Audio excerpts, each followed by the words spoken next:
Welcome to another Wednesday Night Live, folks. Thank you for joining once again. I hope you enjoyed that little teaser of Atlas Shrugged. I don't know how many of you are, I'm assuming people following this channel are somewhat familiar with Atlas Shrugged. If you are not, then you absolutely need to get up to speed on Atlas Shrugged. So, Atlas Shrugged was a book written in 1957 by Ayn Rand, who defected from the Soviet Union and saw the very beginnings of ideological subversion taking place and put together that novel to sort of put it all in perspective for people as to how they operate and how they eventually try to infiltrate. And the point being made in that particular scene, which was uh, a classic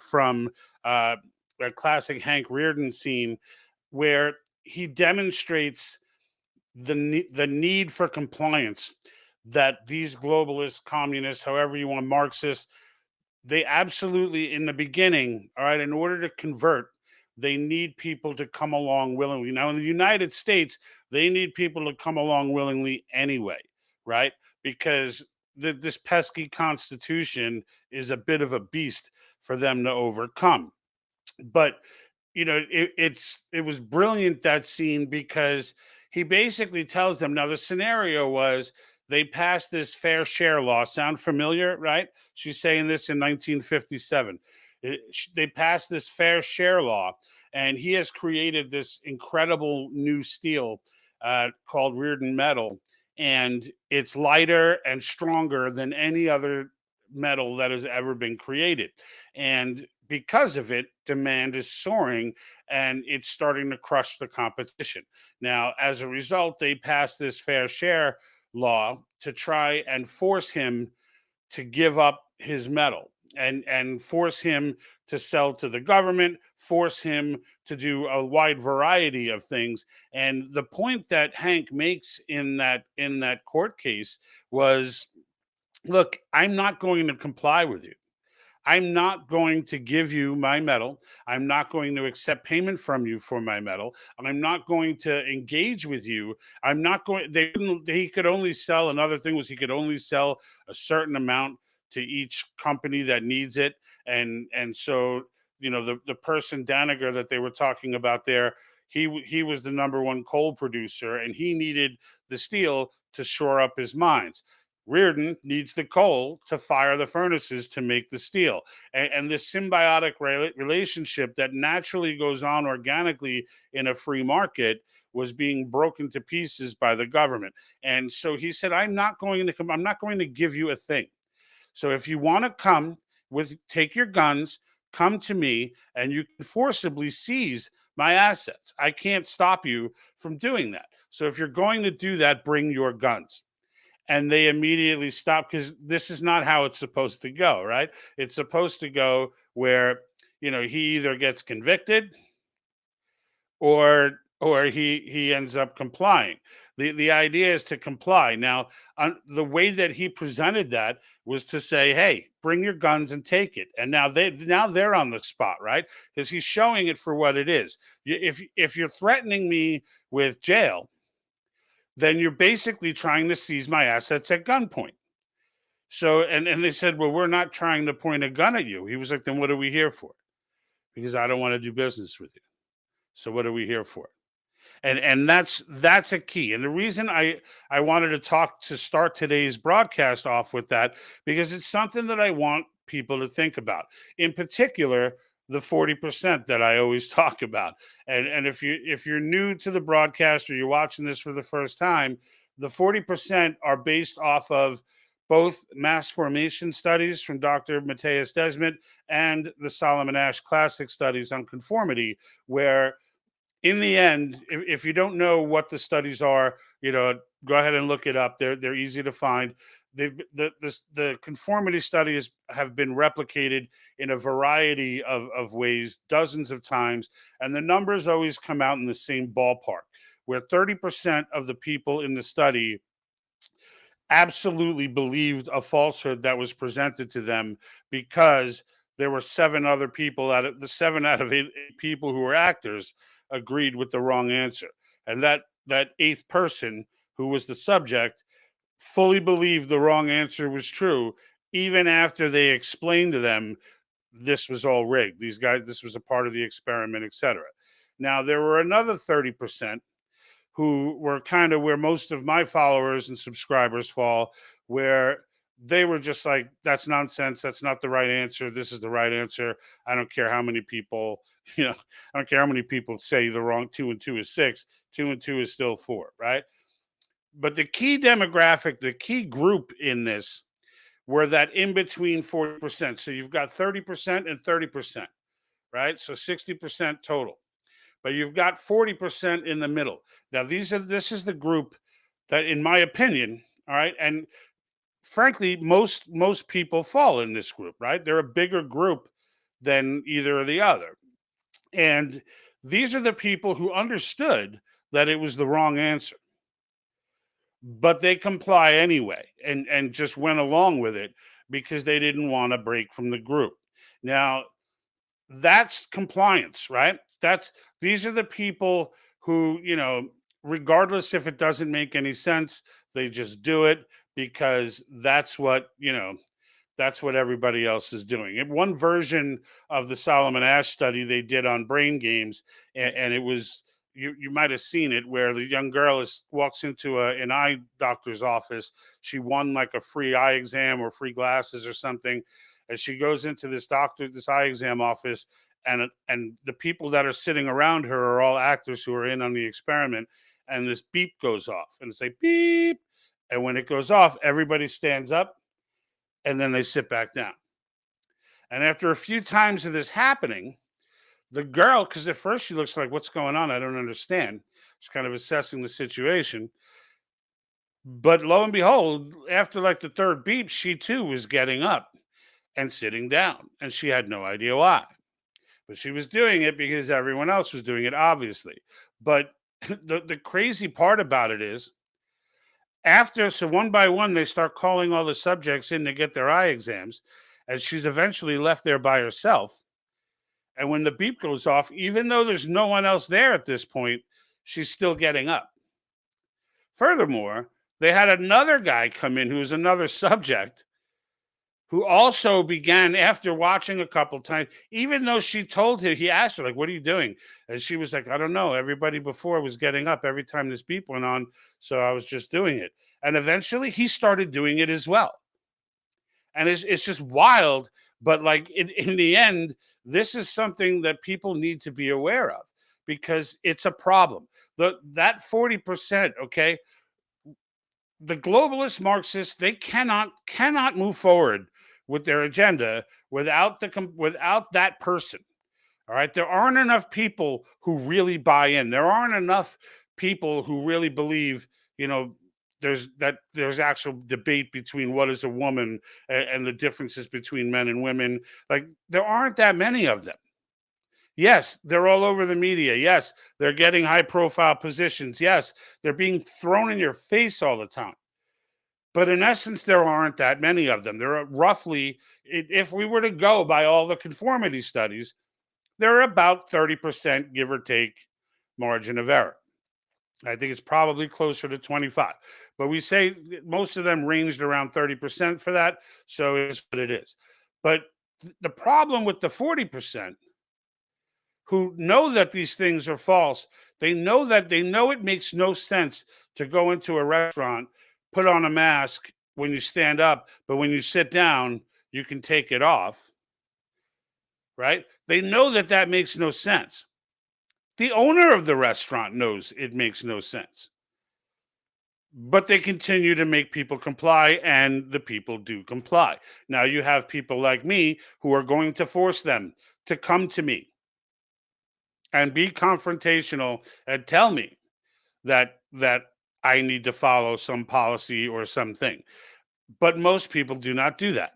When I heard that a local supermarket, this place called Sprouts, they were one of the first ones to get rid of the mask mandates, immediately I started shopping there. Now, it's an all organic place and it's kind of niche, and they don't always have everything I need, but I would go there just out of principle.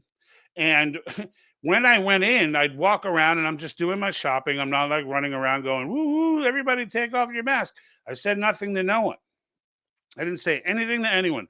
And I went in and I started doing my shopping, and I could see people looking at me, like waiting for someone to come and correct me and force me to put my mask on, because they were not all aware that Sprouts had gotten rid of that mandate. And so I continued to shop, and I'm walking through the store, and eventually a young lady comes up to me and she was like, "How come nobody's coming up to you and asking you to put on a mask?" I said, "Well, Sprouts did away with that now, so you don't have to. It's not necessary to wear a mask in Sprouts." And she just immediately ripped the mask off her face and was like, "Hallelujah!" If in the end, folks, it's our compliance. It's that 40%, because what that 40% ends up doing, all right? And a lot of those people, even when they knew that they could take them off, were still kind of iffy and didn't take off their masks, okay? A lot of people did, but a lot of people didn't. And in the end, it's those people who still didn't, even though they didn't believe that this was necessary and they knew that this was all a ridiculous game. They give validity to the crazy folks. Okay, they give, so you've got that 30% out there, who think we're all going to die, and it's over, the end of the world, right? Climate's going to kill everybody. Every 12 years there's a new reset on how we're going to all die. And like, for those people who believe in all that, all right, and I don't mean believe that the climate is changing, I mean the doom and gloom psychos who like think that every measure is okay as long as it's to save the climate. All freedoms can be lost because the catastrophe is so great that you'll all be dead. So what do you need freedoms for? Like those people, right? Those people get validated by the people who keep pandering, who keep like, I just want them to go away. I don't want to, I just agree with them so they'll go away, or like, act like there is this like existential crisis where the world's going to end. And, instead of just acknowledging that, yeah, it's gotten a little warmer, we're losing some ice caps for sure, but they wouldn't be giving out, you ask a reasonable question, like, why would they give a 30-year mortgage? Do large banks not know that the world's going to end in a few years? Like, why would they give a 30-year mortgage to someone in Miami? The entire state of Florida is going to be freaking underwater, right? So instead of asking questions like that, they just move on. And the crazy people will latch on to them and believe that 70% of the population is on their side, instead of what's really true, that 70 to 75% of the population thinks they're freaking crazy. All right. But they turn on the news, they turn on all this stuff, and it's all validating them. They go into the streets. People don't want to engage in opposition, so they believe that's validating them. And there's just all these sources of validation out there. And as a result, it's like, you know, it confirms their psychosis, and it emboldens the people who are making the bizarre rules, right? So that's a part of what, what I feel the problem is with that. And I want people to be aware of it, because I don't think people understand the ramifications of not doing anything. I think, for those who are like, look, I just want to get my groceries. Look, I mean, literally, there are people I know that are of sound mind who are like, I'll just get vaccinated. The vaccine scares me, but I'll get it because I just want to be able to travel. I just want to be like, whoa, whoa, whoa. You should be able to travel anyway, right? Leslie, how are you? Welcome. And from Pennsylvania, no less. We're hoping for some good stuff from you guys over there in Article 5. Hope that all pans out. Should be coming up soon. Raymond on Facebook said, oh, by the way, we are streaming to YouTube today. So for anyone catching us on YouTube, there's probably not many. YouTube doesn't really disperse my stuff. I think I'm showing one person watching from YouTube. So, but if that person on YouTube, I would recommend to you, I put the Rumble link in the description and of both the Facebook and the YouTube channel. Because we are trying to get everyone to migrate to Rumble. If you are on Facebook, if you're one of the 16,000 we have, it's like 15,990 7 right now or something like that. I don't know. It's close. So like you could actually push us officially over the 16,000 mark right here today. But if you're on YouTube, Facebook, we do get shadow banned often on Facebook. We do get we on YouTube. We're always operating under a strike on YouTube. If I get struck again, and I never know what it's for, if I get struck again, it's going to be 2 strikes on me. And at that point, I'll probably be off YouTube for like a month or 2, depending on how long it takes for the first strike to go away. Because then if I'll be skating on that thin ice where, I say boo the wrong way and some 20-year-old gets triggered and they destroy all my content on YouTube. So I'm trying to balance that, but I'm balancing that while I'm telling everyone get over to Rumble. And for those of you who have, I very much appreciate it. The Rumble following is growing. It's growing slower because we didn't spend, very much time over the 2 years of the channel really promoting Rumble. But the more I sit here and the more I see from a creator standpoint, as someone who's out here trying to put out content, Rumble is really where it's at. If you want real information, you're just not going to find that on YouTube. So Raymond says laws created by criminals who are not subject to their own laws, right, that they have created are invalid and no longer apply to anyone. Yeah, well, and this is where the quagmire starts, right? Because we get into this situation where you have the compliant. So it's, and this is why, and it's not like I'm telling people, to go out there and, just start not complying with things for the sake of not complying, right? But the stuff that is clearly unconstitutional, they're going to be trying to do something that's clearly unconstitutional, like the sheriffs who won't enforce, like in Colorado, it was like every sheriff in the state will not enforce new gun laws that they came out with. Like all these different acts of defiance are necessary. They're the reason why, unlike Venezuela and even Russia and China, the United States has taken now 70 years and can't fully get us converted. Right? 70 years they've been at this, in infiltrating our schools, infiltrating politics, infiltrating Hollywood. They own Hollywood, all of that, and they still cannot fully get us to commit. Like we are a tough nut to crack, and it needs to remain that way. And it's that 30% that know better, not the crazy 30% that are holding it down. That 40% are a weight that we have to carry. So if you're in that 40%, if you're that person who says, I just want to comply because I just want to get along, I don't want to deal with that, I don't want to, like, you're going to be if it all falls apart, you're the reason. You are the reason, not the crazy person, because there's not enough of them. So that's the reason why I wanted to have this little chat with you guys, because I think it's important for everyone to see it in that perspective. Sue Adams over on Facebook, I just tuned in. Can you please tell me the movie clip you just played? It really hits home. Thank you, and thank you for all you do to keep us informed.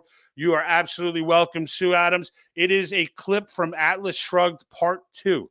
I would tell you this, though, Sue, read the book. Read the book. The movie was made fairly low budget for obvious reasons. Hollywood was not supporting it at all. I'm really hoping that someone now, like Blaze TV or Daily Wire, like these guys are Epic TV, like these guys cranking out actual legitimate documentaries and movies right now. Nefarious was a phenomenal film, right? They're putting out some really good movies right now. I really hope one of them will retake on this battle to get Atlas Shrugged done in a high quality. It wasn't terrible. It's not like it was garbage, and it's just they couldn't keep actors from one to the next because it's a long book, so they did it in 3 movies. But like they couldn't keep actors from to stay because the actors clearly were in duress. Like they do one movie and then it's like, oh, you did Atlas Shrugged, they can't get a job, so like, all right, I won't do another one. So then they change the actors for number 2, then they change sometimes change for number it's not the best. And they tried to set it in 2016, which I thought was ridiculous. But that being said, the general point of it hits home, but the book is so much more powerful than the movies. But yeah, Atlas Shrugged, it's on Prime right now. It's streaming on Prime, part 1, 2, and 3. So there you go with that. Justin, How are you, sir? So YouTube is the only way that I ever get notified that you're on. Yeah, Justin, Rumble now has updated their app. So, and it's actually a lot better. It's actually a lot better. Now, I get alerts for everything with Rumble. I can tell you this. I have right now, like as I'm trying to focus on the Rumble channel, we've gained about 100 followers in the last like month or so. And right now I have 614 followers on Rumble, right? Subscribers. Now I have 1,400 on YouTube. It's been at like it's like 1,390 whatever, but like it's been there for like months on end. And the thing about it is Rumble, even with half the subscribers, all right. I still, even right now, I've got seven or eight people on Rumble. I got one person on YouTube, right? That even came on at all, right? And like three or four, I guess, on Facebook at the moment, because Facebook's another one. I have 16,000 followers on Facebook just by accident. If everybody was getting alerted, now I will say this: um, for the Facebook folks, if you do need to, because this, see, Rumble doesn't make you do this, Facebook does, so does YouTube.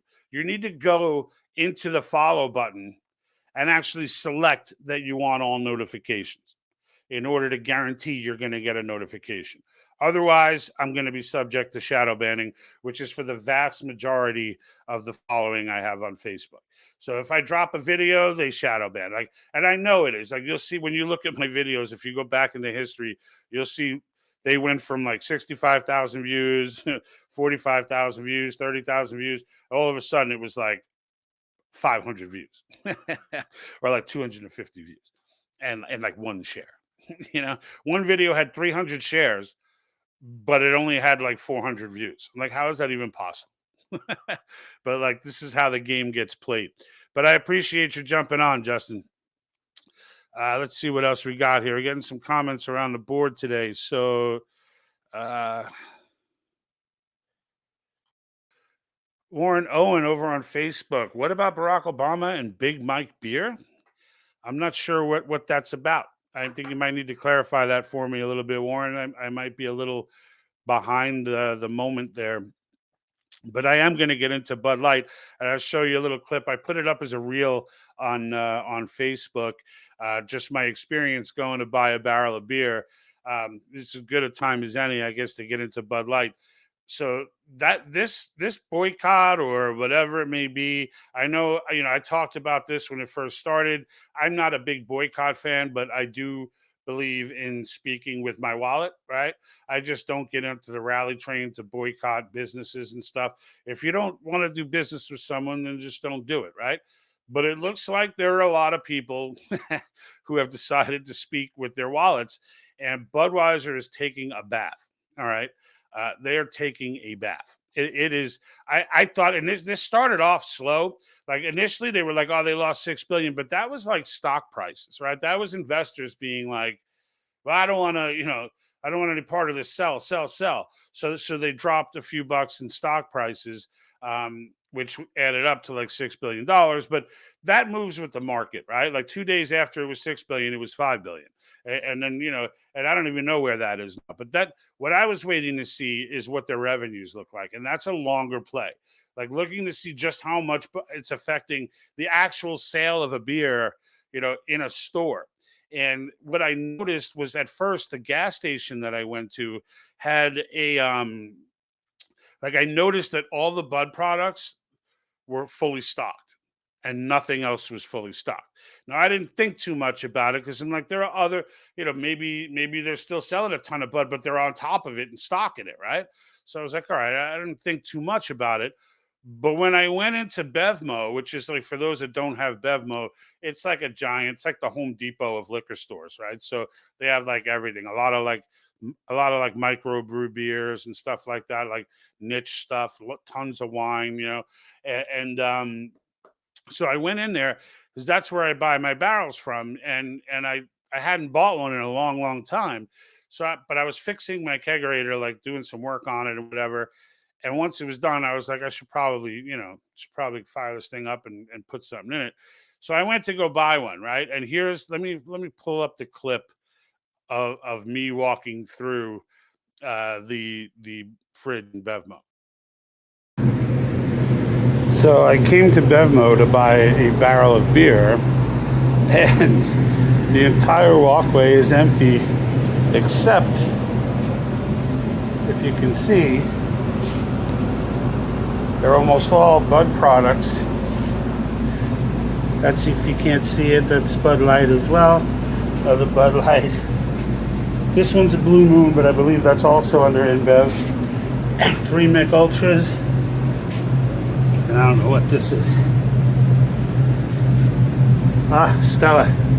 It's another InBev product. And then Heineken. So the only barrels left in here are Budweiser. So it looks like this thing is starting to have an impact. There's some other brands in the smaller barrels, the bullet size barrels. But all the 15 and a halves. So it looks like I'm gonna have to go with Heineken here. I was hoping to get a domestic, but that doesn't look like it's gonna happen here at Bevmo today. Right. So, and I didn't end up, funny story. So I went with the Heineken, not knowing that apparently Bill Gates has purchased Heineken. I'm like, this is like, you got to like research everything. But it turns out I didn't have the right coupler for Heineken. And so I had to bring it back and get a Blue Moon, which was the only, Blue Moon was the only 15 and a half barrel in that entire place that was not a Bud product. And that's wild. It's a Molson Coors product. So that was wild to me. Like that told a story, because they never have Michelob Ultra available, and they had like 4 barrels available. Like Michelob Ultra, I used to hook up on my tap because it's pretty universal, and if people come over, it's not like an IPA where some people might not like it, right? It's just like a beer, right? It's same as Bud Light or anything else. But in the end, they had overfill, and so it's one of those things where now I there is an article that there's a, well, correction, there's a bunch of articles, but this one from the Post really broke it down pretty well. Let me try and pull this up here. So all right, so here's the Post article. It's a little wonky with ads and stuff, so we got to kind of let them go through this process. Here we go.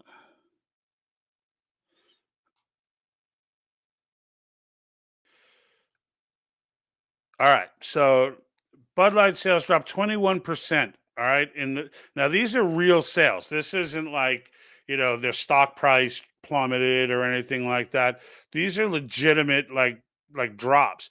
And they talked to a guy. So the first week it was down 6%. So people thought it wasn't going to be that big a deal. Second week that jumped up to 17%, and now it's at 21%. This was written on the second. So this was written yesterday. So now it's at 21%, the drop, right? Now just wrap your head around what kind of numbers we'd be talking about, right? Because a 21% drop in Bud, this is not like, this is the most popular beer on earth. So 21% is huge. Now, Coors and Miller Lite had seen a spike that was similar to the drop in Bud Light. So the idea that we're, for those that want to take other scenarios and be like, well, it could be this, it could be that, it's the time of year, it's this, and like, yeah, it's not the case. This is pretty significant. And they talked to this guy Bump Williams, who's a beverage expert. He was saying larger packages of Bud Light are not being purchased. The 30-pack suitcases, the 20 packs, the 18 packs, 12 packs, they're all being impacted, right? So it's going to be very, very hard to reverse this decline. And I think where Budweiser missed the train here worse than anything is that their beer isn't unique. And like I could tell you, I moved on and ended up moving to Pabst Blue Ribbon. And you know what? Moving to Pabst was an easy switch. It was easy. I had no problems moving to Pabst. Matter of fact, I like Pabst a little bit better. So I never would have drank it if it wasn't for this. So on that note, on that note, Budweiser is really taking a bath. And I don't know if you guys is my video getting choppy for you guys? It's getting a little choppy for me here, but sometimes I got to get off this software. This is the software I use. This web-based software, and it's kind of I did it for its simplicity, but I'm just gonna have to educate myself up a little bit and kind of get something for real going on because this is too much. Justin's a buddy of mine, by the way. So we're both Raider fans, is what he's talking about here. There's just one more damn app to get. He's got to get Rumble. Well, you can get rid of the YouTube app, I think, right, Justin? So said we need to get together. Yeah, we definitely will. So for sure. And then Warren over on Facebook, Michelle is Big Mike. So he said, "What about Obama and Big Mike?" And I'm like, "Who's Big Mike?" It's Michelle. Dude, some of the memes that come out on that topic are just absolutely freaking fall in your face funny. Like that stuff just slays me. So, but yeah. So anyway, just to wrap up, Bud Light is definitely all of their products, dude. All their products. Like people really did speak with their wallets on this one. It is tangible. Like it's tangible. It's noticeable. And my brother was we were kind of going back and forth on this in the beginning, and I was, my point was just I'm not going to buy it. Like I don't know what's going to happen to it. Like globally, but like I'm not going to buy it was my point. And I did buy it somewhat often, so at least some Bud product, right? I would Michelob Ultra, that, unless I was going for a craft beer or something, those were my go-to like lights. But I was like, I'm not going to buy it. And he was like, I went to my liquor store, they said they didn't notice anything. This was a couple days after. But then he went back like a week after and noticed that they were bringing in Pabst Blue Ribbon. And they were stocking heavily on that, and so it is noticeable. I mean, if you go to these stores, from what I understand, at bars don't like to mess with this stuff, right? Like bars, they don't want to get involved. Like they'll stop carrying Bud Light if it doesn't sell for business reasons, right? But most bars aren't trying to get into the middle of a political debate. All right. I mean, maybe the local yokel bars, right? Because all the customers are gonna, the whole bar knows each other, so they get into this stuff. But like the higher end bars and stuff, they're not messing with politics. Like they may take it off tap or something, but they're not beer and politics. If you're a business owner, you don't want your bar getting into political conversations all day. That's not the best mix for what you got going on. And folks at Rumble, just so you know, you if you do leave I know I've been highlighting these comments from from YouTube, Facebook, Twitch, but you guys, if you leave a comment, I can still put it. I can't put it on the screen because Rumble doesn't do that. Like Rumble doesn't let you integrate like that. But at the same time, I will shout it out and address whatever question or comment you may have. So because Rumble really is where it's headed. Rumble really is where it's headed for me. So all right, so off Bud Light, I wanted to get a little bit into Tucker now and the fall of really all of Fox News at this point. Now the 8 o'clock hour has been particularly abysmal, but really Fox News in general, like I just saw this morning, they officially fell behind MSNBC. Now MSNBC has not gained viewers. Fox just lost them. And that's the significance to note there. It's not, so like watching these networks compete at this point, and I'm going to go over some of the abysmal numbers that they put out, but watching these networks compete, it's literally like it's like competing to be the world's tallest midget. Like when you see the numbers for the 8 o'clock hour, let me see if I can. I have the page open for it, and the 8 o'clock hour, when you just see where they're all at. I mean, that first night that Kilmeade was the sacrificial lamb and went on there and tried to do the show, he got 75,000 viewers. 75,000. All right. That's wild. There's 300 million people in this country, 320, whatever it is. Dude, Tucker was pulling in. Now I don't want to say there's 320 like that's you're gonna get all 320, but Tucker was pulling in like 3.5 million people per show. All right, and what you're gonna see here. So here, these are the three cable networks overall. Here's the total day averages and total viewers, and then the 25 to 54 demographic. The 25 to 54 demographic is what this is what the advertisers like, right? They're all about the advertisers. Now, when you look at the drop off, right? It's all boomers watching Fox right now, watching news in general. It is all boomers.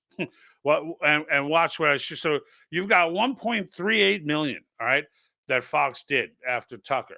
Their whole day, all right, that's their whole total day. All their shows combined, they got 1.38 million. Tucker was getting 3.5 by himself in the 8 o'clock hour. All right. So just to give you perspective of where that's at, right? Now they were still number one at this point. They've been overtaken by MSNBC. You can see they're fairly close here. In the 25 to 54 demo, Fox News got 150. So Gen X is totally dialed out of Fox News. Gen X is completely dialed out of Fox News, which is what it should be. Just what it should be. I understand, look, people in the boomer generation may struggle to, to find information online, and it's too much work, and to the boomers out there, I would tell you, you need to get off Fox as well. Like, you need to just let this entire cable news franchise, all of them, just let them fade into the sunset and go away. They're lying to you most of the time. If they're not lying to you, they're misrepresenting something. No matter what you're listening to, all right, Tucker was the only person worth watching on all of cable news, and that got him fired. And I said, every time I use Tucker in some clip or for some story that I'm talking about, every time that I pull something from Tucker, I make the comment, I don't know how long this guy's going to last. Like, if you didn't know Tucker's days were numbered, like if they went after O'Reilly, who, O'Reilly is still that old generation. Not, no, that's not. There's no conspiracies. Everything is what they tell us. He's that guy, and they got rid of him too. So the idea that they weren't going to whack Tucker, like, that was crazy. Of course they were going to whack Tucker. I don't think Tucker has zero F's to give. I was watching him driving around in his golf cart, chilling with his wife. He's living the dream, Tucker. He could care less. He could care less. Like, they probably shocked him a little bit, I guess, but like, this was not a stunning, thing that went down for Tucker. This was not something where he was like, what? I can't believe it. Like, it's not. It's not. And so, I thought he had his own podcast going. Apparently, that was some Fox Nation thing that they had going on. So that was still affiliated with Fox. I'm surprised he might have had a non-compete clause where he couldn't go do something like that. But this is a guy who puts out a video that's like 5 minutes long, and the video gets 21 million views. It got like 6 million views the first day. Like, his one little video got more eyeballs, tripled. Actually, it was a sextuple, right? the views of all of these friggin' networks combined. I mean, it's not. You figure, well, all combined, they're probably around 2 million, 2 to 3 million. So you figure he doubled them all combined, right? With one little video. Like, this guy picks up a mic, sets himself up a studio in his house, puts together a little staff, and boom, he's up and running, right? I don't know that he would, like, if he goes anywhere, I think it would be Blaze TV, but I don't even know. I hope he does, because I just subscribed to Blaze TV. It's actually pretty cool. I'm just a big Glenn Beck fan at this point. The dude's like a prophet. He's just always freaking right, and I'm getting tired of it. More and think about what Tucker wants to say. Think about what Tucker wants to say, that they don't let him. Yeah. Oh, yeah. Well, that's the thing. Tucker actually does say what he wants to say. And that's a part of why he's gone. Like, so I've seen interviews where, like, people would ask him straight out, like, are you doing the show? that Fox like hired you to do? And he'd be like, no. Like there was a moment for Tucker where he woke up. There was a moment for Tucker where things changed. Tucker wasn't always. It's look. I think a lot of us can relate to this, though, right? I wasn't. I talked about it a lot. Where I used to be that guy talking about, yeah, we need the Patriot Act. It's going to keep us safe. We got to stop these terrorists. I want that. I want you on that wall. Like all that crap. Yes, the Iraq War was legitimate. Like I love the Iraq War because everybody acts now like they were against that shit. Like I didn't live through that. Like I don't know. I didn't see everybody in freaking in harmony getting ready to do that when we went in. Then the shit went bad, and everybody's like, "Well, I was saying from the beginning we shouldn't have." Like there were some people out there who did that, right? Rand Paul was one of them. There were some people out there who did that, but the overwhelming majority of people were perfectly okay going into Iraq because they believed there were weapons of mass destruction there, which is what we were told. And even when we found out that there weren't, most people, most people believed that it was just bad intelligence. Now, when we found out that there weren't, you got more people on the bandwagon of, getting back on the CIA and stuff like that. And then there were some who have always existed, who have been saying things since the 90s about Davos and the CCP and all that. So, those people were out there. They were just, now it seems like everybody was those people, and they're not. It just kills me that people can't be honest with themselves.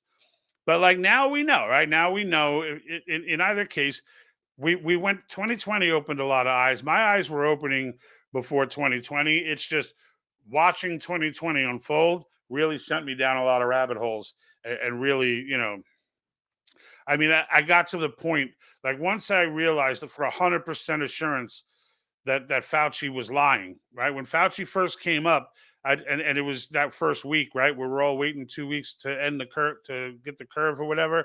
Like during that time, like I thought we were in good hands with Fauci. I did not know, that he was the dirtbag that he is, and most of America did. Like it started to unravel for him, later on. But like for me, it was the whole hydrochloroquine thing. Like he literally like talked about a study that he knew was bogus and talked about it like it was real. And I'm sitting, and it was, they ended up retracting it.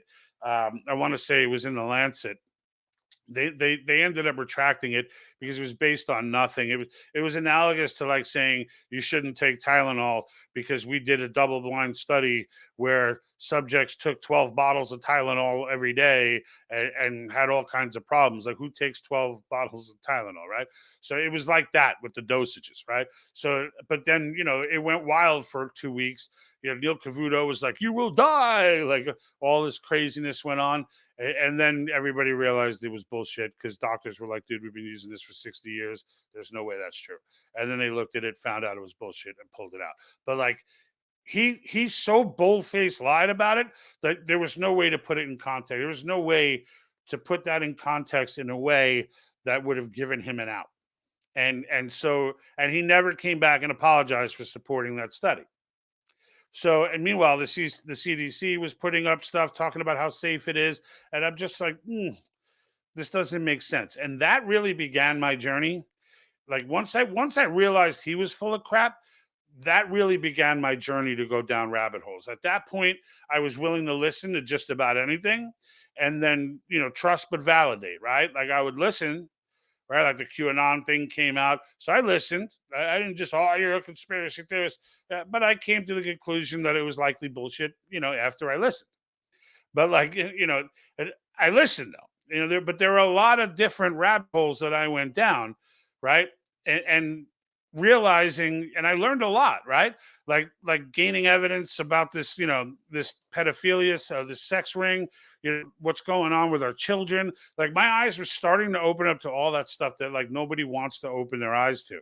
So Tucker kind of went through that same process. I don't know when, because I wasn't an avid Tucker watcher, but I have seen him since, back in the days of Crossfire. And, with Greta Van Susteren, right? They were on CNN. He had his little bow tie he used to wear. Like, I remember him from back then, and he was pretty cookie cutter conservative back then. and Republican this, Republican that, right? And at some point, though, like I started getting Tucker in my feed, and I'm listening to the stuff that he's talking about, and I'm like, all right, that's different. I'm like, Tucker's a different animal right now, and seeing that, just should probably take this down at this point. Let me see if there's another staggering. So here's the primetime averages encompassing. So yeah, so here you go. So this is the primetime averages encompassing shows which air from 8 to 11 p.m. So this is just so you can see, and I don't know what date this was, but you can see CNN got a 500,000 viewers in that standpoint. Fox almost 2 million. The point that I'm making with these stats, though, now there's one in here that I can't find right now where they show just that show, and Anderson Cooper beat it out. Anderson Cooper was like the number one show that night with 100,000 viewers in prime time. Like, just wrap your head around that. Like, nobody, and I mean nobody, is watching these people, folks. Nobody is watching these people. So let's see. Warren Owen over on Facebook says Alex Jones supposedly woke up Tucker. I don't. Yeah, I don't know. I mean, I would need to hear that from Tucker. I mean, like Alex Jones. The whole Alex Jones thing. Like, there are things that Alex Jones was right about, right? But there's a lot of stuff that Alex Jones is wrong about, and like there's a lot. I mean, he throws a lot out there, and like, again, it's like I said earlier. I listen to everyone, so whatever it is that you're trying to tell me, I'm listening, right? But at the same time, keep in mind, this is part of the reason why I kind of dedicate the channel to Article 5 here, because there came a point to me where the one thing that was clear is that there's so much crap going on in the world today, right? And you could research it back to, well, the Rothschilds, and well, the nation was founded on it. It's a corporation, it's a bank, like all of these different things that people try to enlighten you with. And I'm like, you know what? Number one, they're not all true. Number two, it doesn't matter. Right? It doesn't matter. Like, it matters for a guy like Tucker because this is what he does for a living, right? It matters a little bit to a guy like me because even though, I'm not making my living doing this, it's still something that I'm passionate about and still something that I'm very into. And who knows, maybe one day, maybe Rumble is the right move. And one day we'll actually get fairly distributed, right? We were getting it for a while on Facebook and we were killing it on Facebook. Most of the 16,000 followers we got in a matter of like 3 months, 4 months. We've been around for about 2 years, a little over 2 years, but we really weren't focused on Facebook at all. We had like 1,000 followers and we're stuck there. Like, we never moved. And then after another banning, it was like our fourth ban on YouTube. I started focusing on Facebook, and we grew that following immensely until someone figured it out. Hey, one of these guys slipped through the cracks here that we don't want. Oh, all right, put the brakes on. And we've been stuck just below 16,000 ever. Like, we got up to like 15,840, and that was like 2 months ago or so that they put the brakes on us. And since then, we haven't crossed 16,000, right? And it's the same thing on YouTube. Like we were growing, YouTube was growing a lot slower. It's a lot less shareable in a lot of ways. So but it was growing. It was growing like 10 subscribers a day, something like that. 10, 20. Now it's nothing, right? But Rumble's steadily growing, and I know from YouTube experience that we're still under 1,000 with Rumble, so it's going to be slow for a little while. But the way Rumble puts your stuff out, like the fact that I get alerts for every time I go live, like I have no issues getting alerts from Rumble. Like, they don't have options to say, do you want us to decide, or do you want to decide for you? Like, you follow this guy, you're getting alerts.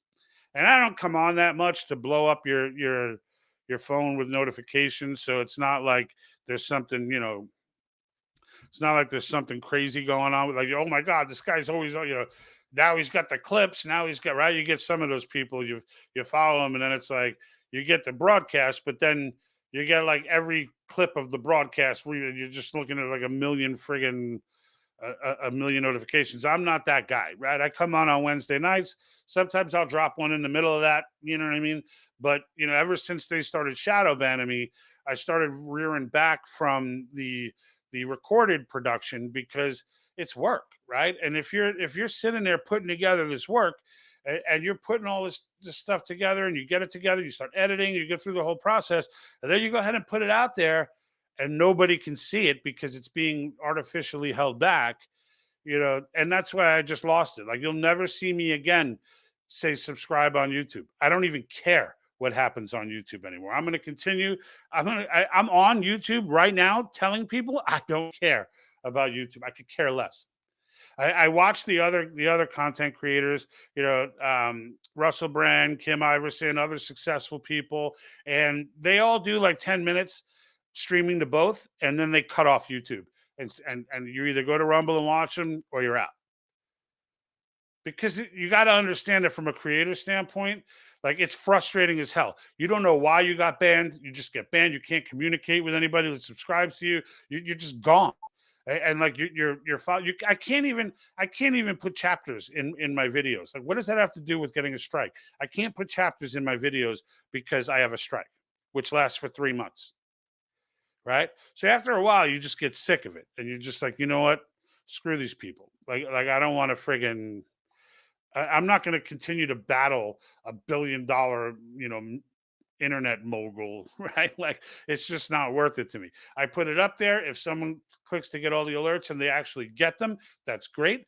But like, otherwise, I can't be bothered. So, because right, but imagine doing all that work, and then all of a sudden you disappear. You're gone for 2 weeks. Nobody knows why. They think you just stopped putting up content, and now you come back 2 weeks later. You're going to lose some people in that time, and it's like, now you got to work to get that. It's like, it's not worth it.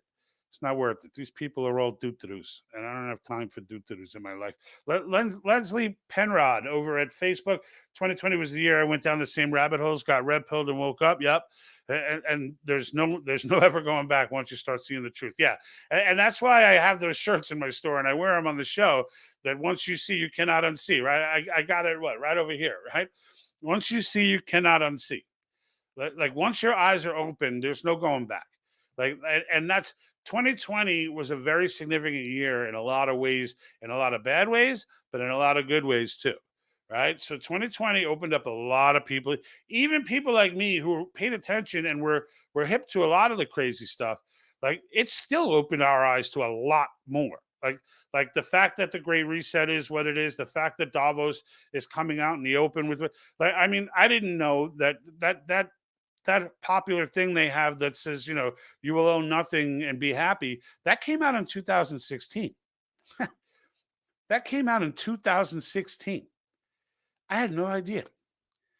I had no idea. 4 years, 5 years almost went by, and I had no idea.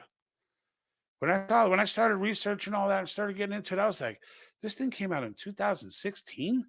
Like, these guys have been publicly telling us for a long time, and we just won't believe it. We just won't believe it. All right, let me see what we got here. I told my family that COVID was to keep us uneducated, unemployed, and uninformed, and it was to test how far people. Yeah, the test part, how far people could be manipulated and how much they would comply. That I 100% believe. I 100% believe that. Because the reality is, and if you guys aren't subscribed to Epic TV, I keep talking about it. They should freaking endorse me or something. But Epic TV is awesome. Epic Times is, especially if you're a boomer and you're not sure where to get news from, and you don't really trust anybody. Everything. Epic Times is a legitimate investigative reporting website. I can tell you, I was already on to those guys. They were reporting about the Wuhan lab leak in April 2020. April 2020. The rest, Fox, everybody else, they didn't touch that until friggin' 8 months later, 9 months later. That those guys are reporters. People like Joshua Phillip, like, these guys are awesome. All right. And so I would tell you, whatever the subscription is to Epic Times, I would absolutely 100% tell you it's worth the money. 100% tell you. All right. And I think they even make printed copies for the old school folks. I think they still do printed copies. I don't know how that all works, but definitely like because you got to start migrating off Fox and you need some help, right? Like I get that. Boomers are like my brother and I were talking about this because he's a Gen Xer, but he's kind of in that mentality where he don't, it's too confusing. How do you know who to trust? You can't trust anybody. But like I've already vetted a bunch of folks. Like I could tell you folks that you should listen to and you go check them out for yourself. As far as who you shouldn't listen to, I'm not in that business. I can tell you I can tell you who you should though. I can tell you people that, and listen to others as well. Don't just like I'm not telling you who to watch, but I'll tell you people who are legitimate, right? Shows that you can watch are legitimate. They are, and look, there's subscriptions, folks. All right, there's subscriptions. Like this whole if it's on the internet, it's got to be free stuff. Like we're mad at all the tracking. We're mad at what they do with our information. We're mad, but then yet we give it to them because we refuse to pay even $1 for quality content. It's like who does something for free, right? So when these channels come, that's why I just signed on to Blaze TV. I just signed on with them because I want to see Glenn Beck. Glenn Beck has been ahead of the curve forever. It's been like 20 years now. I mean, Glenn Beck blew off Fox. He didn't have to get fired. He looked at them and was like, I cannot work for you. I cannot work for you. And just left. He's like, I'm going to start my own channel. And it took him years. But you know what? He's got it up there now. He's got it up. It was inexpensive. I think it cost me $79 for the year. For the year. And it's something that's going to inform me and bring value to me. So yeah, it's worth that. And you've got to be ready to pay, folks. You've got to be ready to pay. If you want truth to be put out there in the public sphere, if things cost money, we all know this, and we all forgot. Like the internet came out, and everybody just got dumb. Like we used to go to Blockbuster, drive down there, like walk through the store, pick out a freaking video, hope that it was still in stock, then take it home, watch it. You have to rewind it, or if you don't rewind it, we pay a fee, and then you got to bring it back. If you bring it back late, we paid a late fee. And now, now they're putting it right in front of us. All you have to do is push a button. It's the same price that a rented video was 25, 30 years ago. And there's it just automatically expires after 48 hours. It's all instant, like boom. You watch and you can watch just about everything, and it's always in stock. And people look at the TV when like you go looking for something on your streaming services, and you're like, oh no, that's a pay one. I can't watch that. Like, why can't you watch that? Like we need to get out of that mindset, and we need to start realizing that if we want quality, like either you can be the product or you can buy the product. That's what it comes down to. So things like Daily Wire, like if you really like, I don't subscribe to that, but that was a woman. That was an excellent documentary, like an excellent eye-opening documentary that they did. And if you like Candace Owens, you like Matt Walsh and the folks over there, it's worth the money. It's worth the money. Cancel Netflix, replace it with something like that. That would be my advice. But by all means, do not be shy to just pay because it's worth it. There are so many BS things that we buy in our lives that we can cut out if room needs to get made for the extra $10 a month or whatever, $5 a month, whatever it comes out to. Warren says Steven Crowder is killing it on Rumble. Yeah, he is killing it on Rumble. It's he just got it screwed over. He just screwed himself over though. I think with the Daily Wire, they were going to contract him for something. He ended up blowing the whole thing. It was terrible, but it was trippy. Let me see what else we got here. I got someone on Twitch trying to sell stuff. Yeah, that's not going to happen, bud. I don't care about your competitors and all that stuff. You want to advertise here? Pay me, buddy. Unless you got an Article 5 thing you want to promote. But speaking on that topic, actually, so if you didn't know, if you're not aware, shirts like these are available. You can get them. You can get them at our web store. It's an Etsy store actually that I put up. I have a new one coming that's actually going to be pretty cool. There's not a ton of material, and there's a few shirts, the stuff that I wear on the show. So I'll create a shirt. Work with some people to create shirts, and then it's something that I want to wear on the show. Like Yuri was right, is one of my favorites. I wore it because of the compliance message today, and the fact that they get their compliance through ideological subversion. So the connection was there. If you don't know who Yuri Bezmenov is, that you can find on YouTube.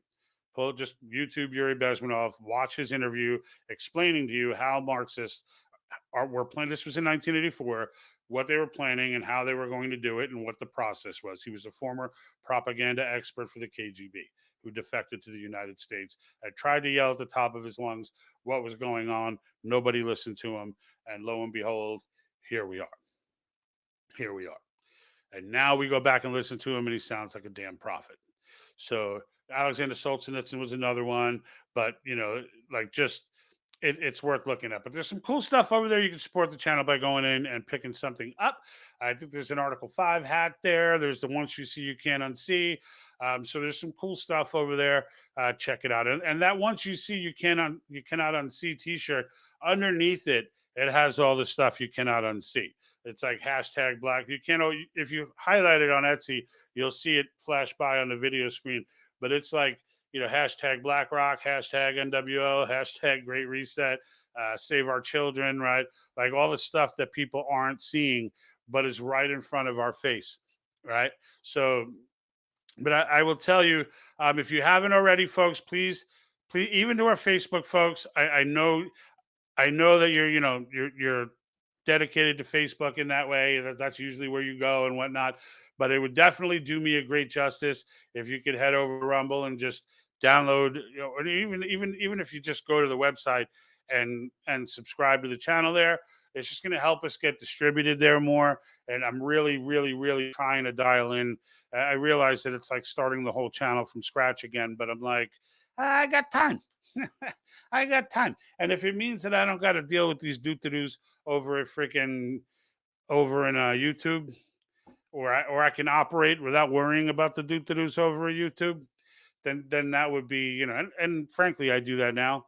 But like I said, I never know when the shoe's going to drop there. Facebook, I love every one of the 16,000 people that have followed the channel. It's just they're never going to send you alerts. So it's like, they're never going to let you know that I'm coming on. And so, as updates with Article 5 come out, as new stuff is hitting, right, and we start getting closer and closer to this path of trying to take our country back, right, as more states jump on board, and we do have quite a few out there pending right now. This should be a very interesting spring and summer as far as states go. We're still waiting on North Carolina, Iowa, Idaho looking promising. Like there's a lot of good stuff going on out there. Even Kansas, we passed in Kansas. They should be the 19th state, if you're not aware, but we passed a majority in both the House and Senate. But they have a rule that was put in place there that we believe is unconstitutional, where only for a convention calling they require a supermajority to get, and they did this back in the Roe v. Wade days, and so it's still there. But I believe that they're challenging it, and they have the attorney general on their side. So if that does get overturned, the vote was already taken. So I would think it would just get enacted. We would have state number 20. So let's see. We're waiting to see who exactly becomes state number 20. But because I personally, I think it's going to be North Carolina. That's where I'm hedging my bet. They've already passed the House there. The Senate had made great gains because these grassroots activists are influencing their local state politics, right? And if you're still focused on Congress and presidents and stuff, that ain't where the power is, folks. You're doing it wrong. That's what they want you to do. That's not presidents and Congress. That's not where the power is. The power in this country, under this constitutional republic, the power here is in the states. It's in the state. That's not even governors. It's in the state legislatures. Why? Because they are the closest they're the closest politicians to the people. They are the most accessible. They have the smallest districts, and those are the people that you bring influence to. And that's where we're doing it. So, if you're not familiar with Article 5, any Wednesday night that I come on, I don't care what I'm talking about. If you go ahead and bring up a question about Article 5, maybe it's a video that I've put out in the past that you've watched, maybe it's something you saw in Cause University, but whatever it may be, just go ahead and shoot, and I will stop whatever the hell I'm doing and make sure that I get you an answer to help clarify that for you. Because there's a lot of BS, a lot of JBS out there, information, and I want to make sure I'm not going to just tell you an answer, but I can. I mean, I can, but in general, I'm going to try and direct you to the right place to read it for yourself so that you can make your own decisions, right? And I will tell you, a good place to hear the pro side of the argument is Cause University. You can find links to it on my website, www.thepatriotthinktank.com/COS/cause for convention estates. You will find links there for signing the petition, right? So if you don't know how the process works, you sign the petition, you click that you want to volunteer, a letter will be generated and sent to your representative, your local representative in your district on your behalf, okay, letting them know that you support a convention, the calling of a convention of states for term limits for all government officials, for fiscal restraints, and for government overreach, amendments on government overreach. So they will get that letter, and then you will get a call from somebody local to you, all right, who will inform you, like, they'll answer questions for you. So where are we at? What's our district up to right now as far as convention of states? Have we, have we passed it yet? Have we not passed it? Are we approaching legislation? Is there something? And they will let you know what it is that's needed locally, right? Because this is what it is. We just need the help locally. Every district's going to need something different, but they will reach out to you. These are regular folks who love our country. And as we teach our children and our grandchildren about this great republic, and we teach them, the values that it holds and what individual liberty is all about and why it matters, those youth can also pitch in, right? And maybe you don't have any money, but you have time. Maybe you have no time, but you have money. Maybe, maybe you don't have either, but you have some skill that you could assist with. Like, you never know what they need until they let you know. But it's important that you take the first step, sign the petition, and click to volunteer. Worst case scenario, nothing works for you and you're not able, but at least you know who the folks in your area are who are also supporters, and you can help to educate the rest of the folks, right? Because that's the first. And one thing I loved about it when we did this, and Jack was the one who hit volunteer back in the day, and because I was just curious, but I signed. And then as we learned more about it, it became evident that, like, this is the way. I mean, for all of us who are tired of waking up in the morning and seeing some news story about, the Supreme Court overturning some gun law from California, and they just passed a new one that's just as messed up for the same reasons. So now we got to wait another 2 years to, when that always bad news coming across the pike, right? No matter where you are, it's always bad news. It feels like we're always playing defense. It just feels like it's always, "Oh, we can't let that happen. We have to resist." Like, this is an opportunity for us to play offense. This is an opportunity for us to start taking it to them, right? Because even if, I'm pretty sure term limits will get ratified. I'm pretty sure versions of fiscal restraints will get ratified, like a balanced budget amendment, like that kind of thing. Hopefully, the 16th Amendment can get overturned because income tax is theft. But even if we just got a few things, the real power here, the real power play here, okay, is that, and the reason this is taking so long is because there are paranoid conservative groups. Well, a paranoid conservative group. The rest of the people opposed are psycho George Soros wingnuts. But this JBS organization has been convincing legislators that they're all about it's a cult. They're convincing these guys that everything they're gonna rewrite the whole Constitution. It's gonna be terrible. Oh my God! Like, all this nonsense. Once we get this process done, okay, That's gone. So the second time around, and yes, we can do it again.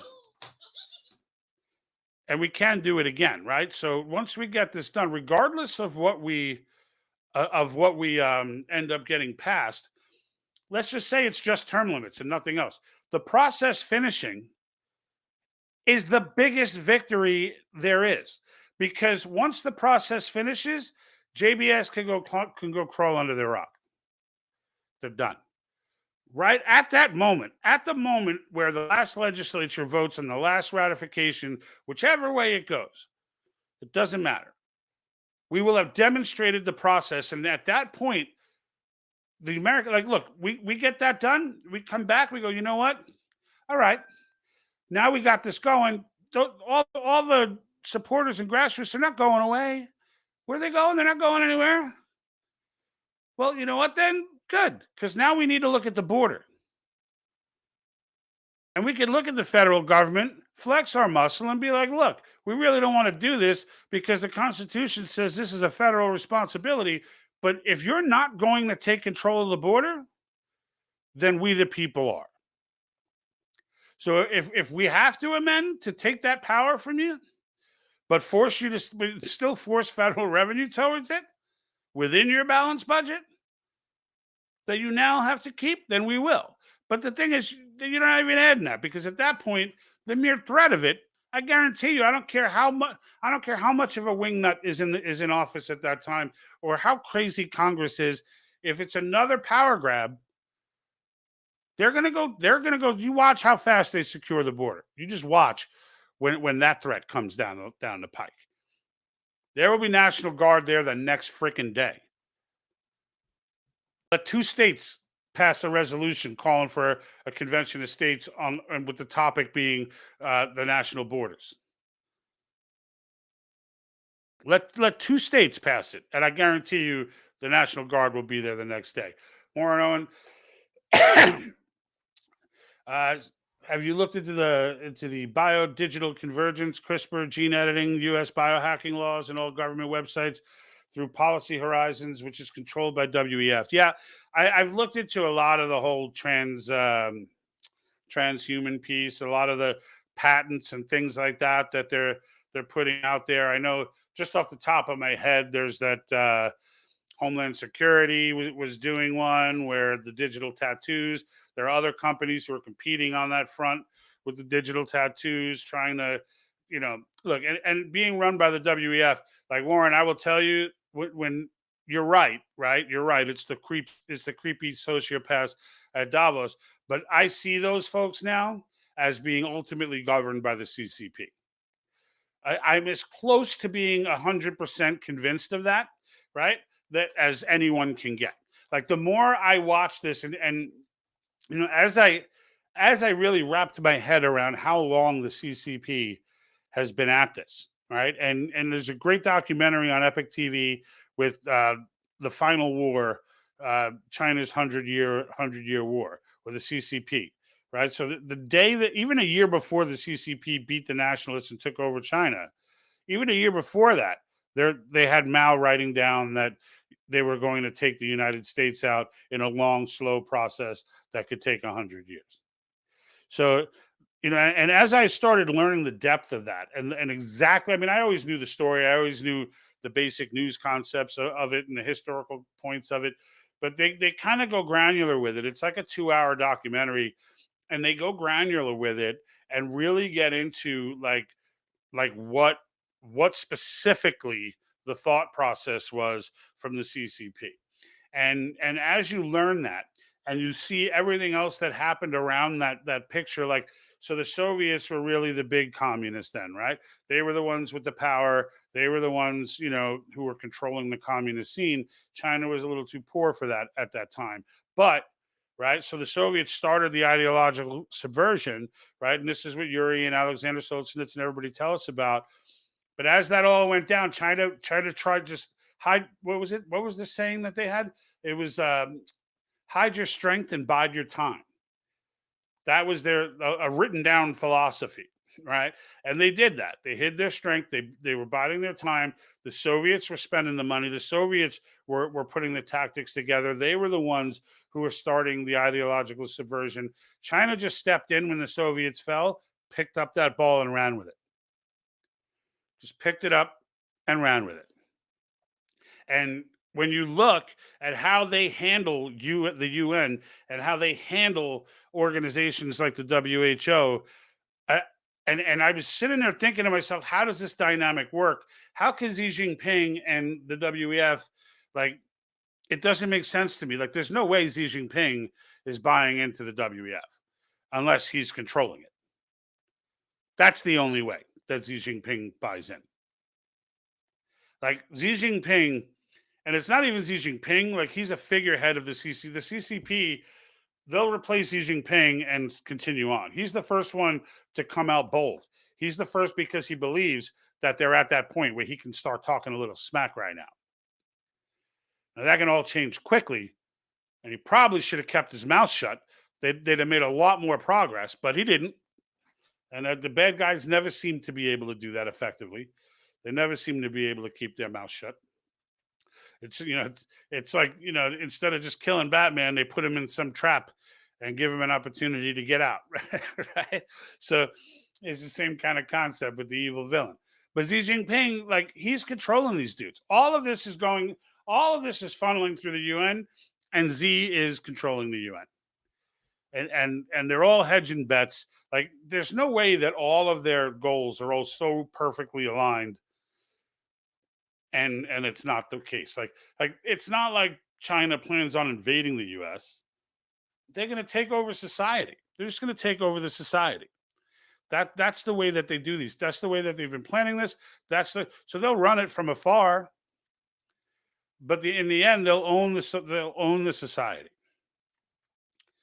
They already control the belief system of that 30% I mentioned earlier in the broadcast. They already control that. So then the question becomes, how do they get a larger chunk? Well, they got the 30% and they got the 40%. Who will comply? That 40% will comply. Unless something changes, unless that 40% wakes up. Right now, though, that 40% is much more likely to be like, I'll do whatever you say. Just let me pretend that I'm living a free life. That's what. So, but the CCP, they're running that whole show, the entire thing. Like, and someone's going to have to seriously convince me different with the social scores compared to the carbon scores. And, like, this is all exact. Everything is exactly the same method of control. It's all the same method of control. So in the end, again, say what you will, but someone's going to have to seriously convince me at this point that the CCP is not running that show over there in Davos, because I absolutely think they are. All right, let's see what else we got here. Leslie says, didn't Mao say that he would take America out without ever firing a shot? Yeah, it was something to that effect. And again, he put the actual number of 100 years out there. That's where this all came from, the 100-year war. Like, they literally have been at it for 100 years, just sitting back in the shadows, and they'd come, like, when they first reached out to Nixon with the olive branch, like, that whole play was just because they were a little concerned about the Soviets. So they came to us, pretended they wanted to be our friend, while still pumping all kinds of anti-America propaganda at home. But they came here and did the whole walk around with Nixon, and had Nixon come to China, and everybody was nice and whatever. And literally they were saying, before Nixon even got on the flight to leave, the propaganda started hitting the TVs again. I mean, and it was all just to get his commitment to protect them should the Soviets attack. And there were spies from the Soviets who defected to the US who had later told us that when they defected, that in Russia and the Soviets were actually concerned about China, like worried about them in a sense of their ambitions, because their ambitions were not just to take out this or to control that. Their ambitions were to take over the world. and that the Soviets were aware of that. And when the Soviets became aware of that, the Soviets were still strong enough to be able to whoop them. So they came to Nixon and basically got us to play protector when we would have been much better off telling them to go pound sand and let Khrushchev and company take him out, or Gorbachev or whoever else. So, but we didn't. We didn't. And that's what it is. And they came back on another olive branch. It's like they always came back to us. They're a parasite. They exist because we let them. They exist because we support them. And if they're allowed to get big enough, if they gain hegemony, like serious hegemony, like that's going to be a problem. The entire world is going to be suffering and being poor. But we're not going to let that happen. JP Morgan, Warren on JP Morgan has bought up 30 companies in a bank yesterday in the last 2 years. Yeah, that yet another bank, PacWest, I think it was, right, failed. So I would like to know how many BlackRock and Vanguard they have bought in the last 2 years. Yeah, BlackRock and Vanguard,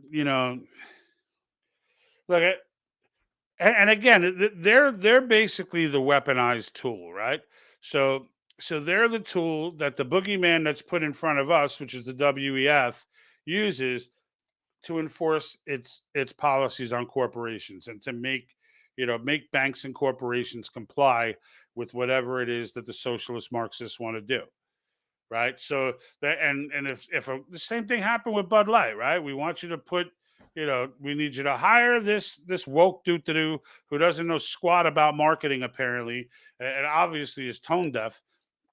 We want you to hire her for one of the biggest brand name beers in the world, and then we're gonna tell her what she needs to do, and then poof, there they go. They make one of the dumbest advertising decisions in the history of freaking business.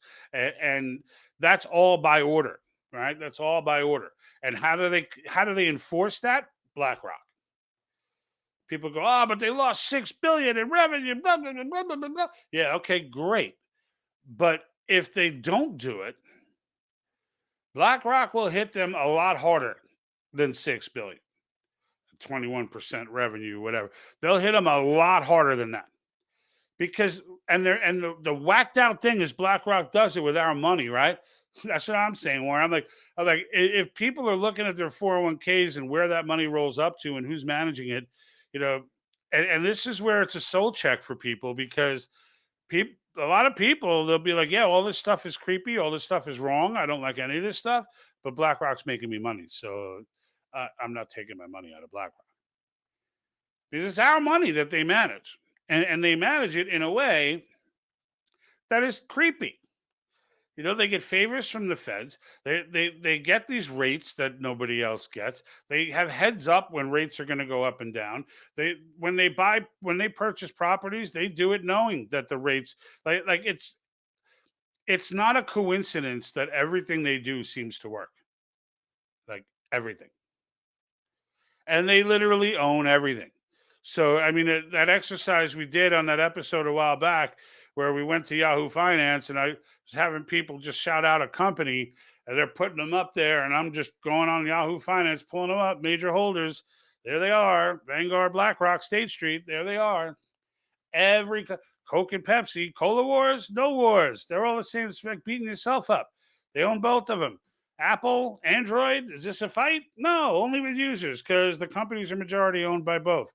Google, Alphabet Incorporated, and Apple are majority owned by BlackRock and Vanguard and State Street. It's every single major player company. It's freaking wild. Absolutely wild. Zelensky signed a contract to BlackRock to rebuild. Yeah, it's all connected, folks. It's all connected. It's all connected.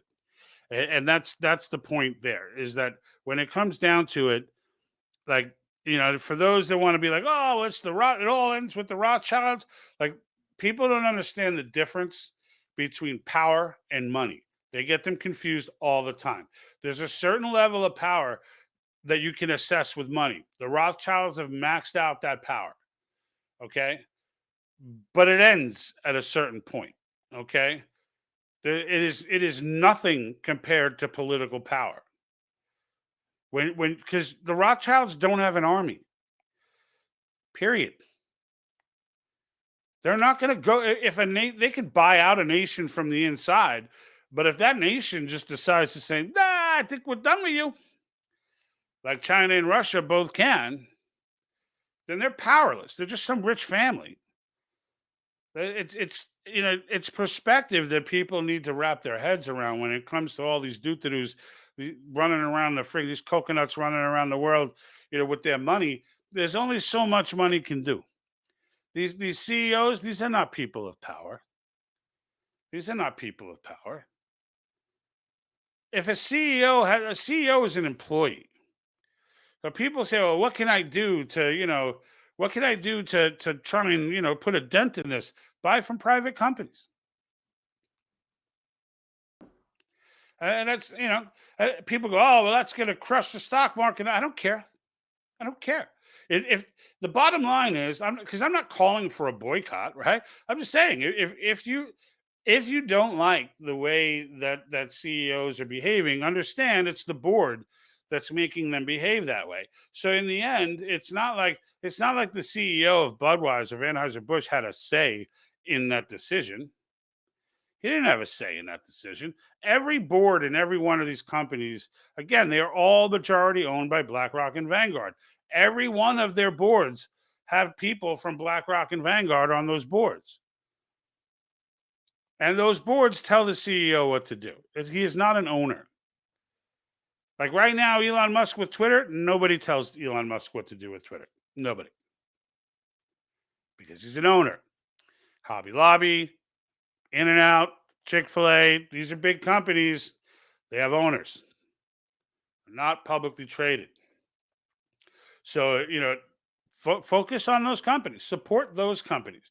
Because those companies, the ones with owners, those are the ones that pay the highest wages without having people that have rallies and crap in front of their. They just pay them because there's an owner sitting there going, "Look, I made 200 million last year. So if I cut that down to like 175 million, assuming sales are even, right? We're always going to try and increase sales, but assuming sales are flat, if I cut 25 million off of that, I could make all of my individual location managers a six-figure salary, which will get me the best location managers in the country, which will then like you could make those kind of investments. When you're a CEO, you can't do that. And you can't do it because the average Joe will slam you for doing it because they're your shareholders. Right. So I don't want to go too far down that rabbit hole, but like that was just a quick 101 course in that it does bug me when people mix up CEO with an owner or give CEOs powers that CEOs don't have because they don't. They're employees. Everybody needs to look at them that way. They can be fired and often will be fired if they step out of line. The power in a company is not with the CEO. I don't care how big his bonus is. I don't care how many trips they take. These people have no lives and no power. All right. They've sold their souls for money at that point where they don't see their families ever. They just work everywhere they go to the beach. You see them in that big yacht. You see them in this and that. Everywhere they go, they're working. I would never ever want to be a C ever. Now owners can be that way too, but an owner can just walk away and be like, you know what, screw this. I'm going to go take a trip. I'm going to do this, whatever, blah blah blah. Take over. Here I'll give you, I'll bump you up in salary, and run the company for a couple months. Let's see how it goes. They could do that kind of stuff. CEOs can't do that kind of stuff. So just something to work with. So remember, do not be compliant, right? Don't be a part of that 40%. That's the wrap up. Bud Light, look, if you ain't buying it, you're hurting them. Know that. If you ain't buying Bud Light, you are delivering a blow to Anheuser-Busch because they are feeling it. They are feeling it. And then Tucker, let's hope, let's sit back and see, what we can get from Tucker, right? I want to see what happened what happens with Tucker, how he reemerges, how he comes back. Warren over on Facebook says, "Isn't Larry Fink richer than Elon Musk?" I don't think so, but I don't care. Like there's just a level of richness. They're both so freaking wealthy that it's really at the point of, like what do you do with your money at this point, right? They're like Carnegie rich, right? It's like what do you do at that point? You start building museums and shit. Like what do you do? All right, folks. Until next time, every Wednesday night, 5:30 p.m. Pacific time, I will be on talking different topics and engaging with you. Comments being posted as much as possible to my Rumble folks. Thank you so much. The channel has been growing.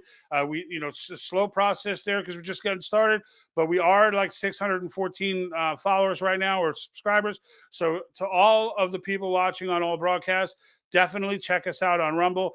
Even now, like where we've dwindled down to like nothing on Facebook and YouTube, despite having 16,000 followers on Facebook, we've got like one person watching now on Facebook. I have 15 on Rumble. So thank you, Rumble. I appreciate you. And on that note, folks, I'm out. And like that,